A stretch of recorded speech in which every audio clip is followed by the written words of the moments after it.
நவ கிரகங்கள்ல சுப கிரகங்கள் பாவ கிரகங்கள் என இரு பிரிவுகள் உண்டு. சூரியன், சந்திரன், புதன், வியாழன், வெள்ளி ஆகிய 5ம் சுப கிரகங்களாகும்.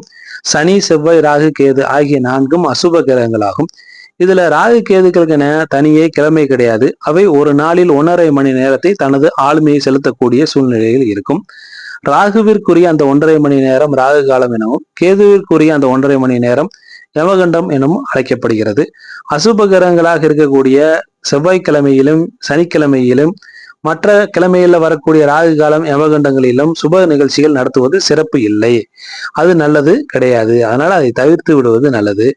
ஆனா இந்த ராகு காலத்துல உக்ர தெய்வ வழிபாடு, அதாவது வாராகி, துர்க்கை, காளி, பைரவர், பிரித்தியங்கா தேவி, நரசிம்மர் வழிபாடு செய்வது நல்லது. அவ்வாறு வழிபாடு செய்யும் பொழுது காரிய வெற்றி கிடைக்கும், எதிரிகள் அழியக்கூடிய சூழ்நிலைகள் உண்டாகும், கண் திருஷ்டி போகக்கூடிய சூழ்நிலைகள் உண்டாகும் என பல்வேறு நல்லது நடக்கக்கூடிய சூழ்நிலைகள்